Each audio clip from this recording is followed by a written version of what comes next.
What is going on with the government announcing things on a Saturday? It's all rather unusual, isn't it? Do they do that so they don't have to do it in the House of Commons? Well, I think you summed it up rather in your introduction when you referred to a bunker. And I think that's what we've now got. We've got a bunker mentality as far as COVID goes. And, Omicron, I still call it Omicron because that's how I was taught to pronounce the Greek letter.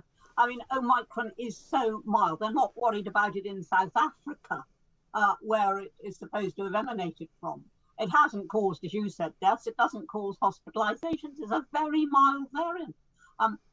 If we are going to have this sort of reaction every time that virus mutates, and it will mutate regularly, just as colds and flu do. If we're going to have this sort of silly overreaction, then I would question, whether the government is even worthy of respect. Yes. Not the opposition is any better. Right, and what we learned over the weekend, Anne, as I'm sure you would have read, is that the clarification and the justification for the actions of this government are that, well, last time around you gave us a hard time for not acting quick enough, so we better act quicker and harder and do something, even though it may not be required. Yeah, in other words, in short, PR exercise. Yeah. Being seen to be doing something at the bar of public opinion. It rules far too many government reactions, this idea you must be seen to be doing something.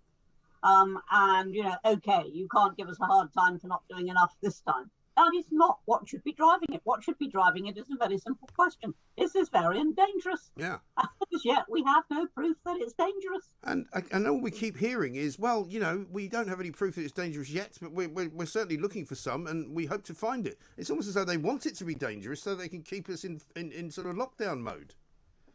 Indeed. As you say, bunker mentality. They just want to lock down against this. I don't mean lock down in the literal sense, but they want to just keep away from this. They don't want to face it.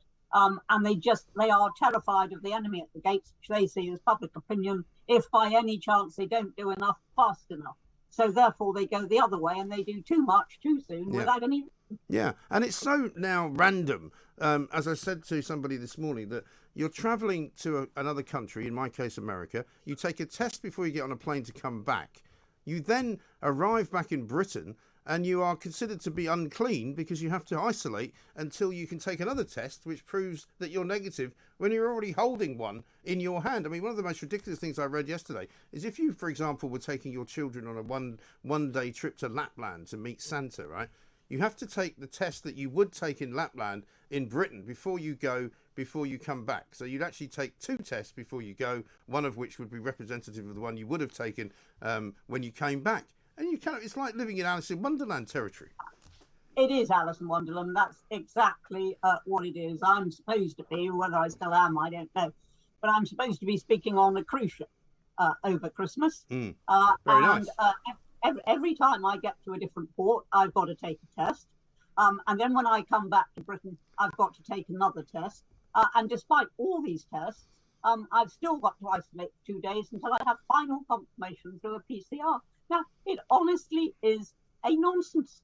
It's a complete nonsense. Well, it's pathetic, isn't it? I mean, like I said, if I was to go to America on the 20th of December, which is what I was planning to do, which I just now think we can't do, I'm going to have to do it with a family of 14 different tests, which would approximate to somewhere around about £800 to £900, in addition to what we thought we were going to have to do when we booked the actual trip. And it's just ridiculous. It's totally mad. All I can say is that it seems to me that this is an absolute and utter attempt to stop people from doing anything. Well, I honestly wouldn't mind paying the money if I were to be convinced this was necessary for the nation's health. It is not necessary. There is nothing in this new variant to drive this sort of level of panic at this stage. Nothing. And I think the fear we've got, you probably have in the back of your mind, I've certainly got in the back of my mind now, I'm travelling for the first time in 2 years, is, actually, is something going to change while I'm there? Well, that's the other problem. Well, won't be coming back at all. Yes. Well, that's the other problem. I don't know if you saw Richard E. Grant over the weekend, who has found himself in quarantine. He went to visit his 90-year-old mother in South Africa, got caught up in the middle of the Red List brigade scenario, then came, after he said having had loads of flights cancelled, he came back to Britain to find himself in a Holiday Inn at Heathrow or Gatwick for £200 and something a night for 10 days, right? at his own expense, and they're feeding him some of the most ludicrous and ghastly looking food you've ever seen in your life for 20 quid a day. And he's going, what's it all for? Yeah. I mean, I accidentally went to a quarantine hotel. I was told to meet somebody there. They didn't realise it had been converted to a quarantine hotel. And honestly, it was like cultists.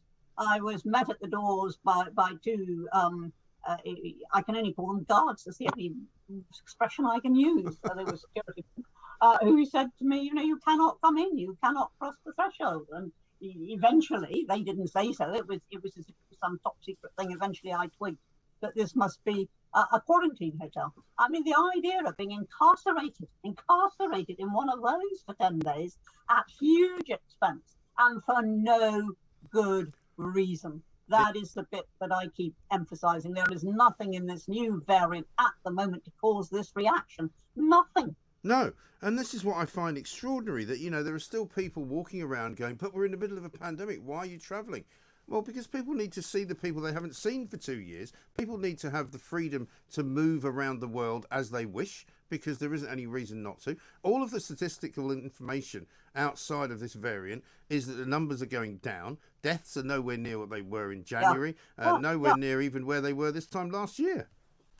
Well, we were told the vaccinations were our passport to freedom. Yeah. And they proved to be nothing of the sort. We had the vaccinations. They've been proved to be extremely effective. I'm double jabbed. Most of us are. Well, apparently that's not enough now, because they're saying, well, of course, you'll have to get a third one. Otherwise, you won't be considered to be, properly protected. Yeah, and that will probably go on for some time. I'm sure there'll be a fourth and a fifth and possibly even a sixth. But the point I'm making is that we were told that if we were vaccinated, that was our passport to freedom. The vaccinations have worked. If they haven't worked, that would be a different argument altogether. They have worked. Why on earth haven't we now got the guts to start living normally? When I think what my parents went through, and my granny, who was bombed out by the Luftwaffe, came up out of an air raid shelter, no home left.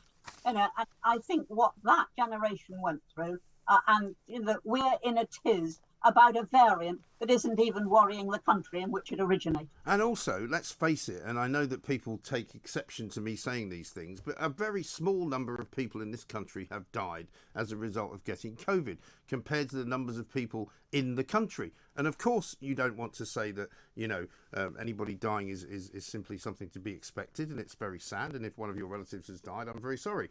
But, you cannot build a society around trying to protect a small number of people who might be at risk of something. You just can't. Yeah, and I speak as somebody who lost a very good friend to COVID. But I also think the figures are inflated. I'm not saying the disease isn't serious. I'm not saying that for 1 minute. But the figures are inflated. Of course they are. Because there's no distinction between who dies of COVID and who dies with COVID, which are two completely different things. If people go into hospital, they go in there for a reason. And if they're going to die anyway, the fact that they die with COVID at the end of it is almost irrelevant. Yeah. I mean, I think we've got to accept risk. I mean, if you think back to the major flu epidemics when thousands and thousands of people died, it hardly even made the headlines. No. Britain just and also nobody was talking about it, I mean, we've all had bad flu, and bad flu is pretty horrendous, and you can be knocked out for as long as a month, until you actually get back to normal. But nobody spends their entire life talking about that and nothing else, whereas this government, it seems to me, only about a week and a half ago, it looked as though we were out of all this. It looked as though we were in good order. Suddenly we discover a variant, which, as you say, so far doesn't appear to be particularly dangerous. And it's like they've become obsessed again. Yeah. I mean, they are, and they're obsessed with being caught out. What they're obsessed with is fear. That's actually what's got hold of them. They're terrified of being caught out, that maybe something which is very mild will turn into something a bit worse. There's no sign of that at the moment. And therefore, they must be seen to have done every last thing. But in fact, I think it's time we had a serious debate about the efficacy of masks, because there's plenty of scientific opinion that says, it's dubious. Yeah. And now, of course, having brought masks back in certain circumstances, everybody seems to have become obsessed with mask wearing. And, I'm of the opinion that if something is a law, you either have to abide by it or not. There is no law that I know of that has an exemption. And I keep saying this to people, it can't be a proper law if you're exempt from it. If I go into a shop and steal something and the police turn up, I can't suddenly turn around and go, oh, it's all right, I'm exempt from stealing. I can do that, so you can't arrest me. It makes no sense. I will buy into the exemptions because there are people who quite have serious breathing difficulties and who really can't wear masks. I will buy into the exemptions, Mike. So will I. But what I'm saying is that on that basis, it's not a law. What? The law says that if you are able to, you must wear a mask in certain situations. But even that is deeply muddled. You go into a shop which has a cafe, and while you're in the shop proper, you've got to wear a mask. But the instant you just turn into the cafe, which is all part of the shop, you can take it off. You can breathe COVID over all and sundry. Yeah.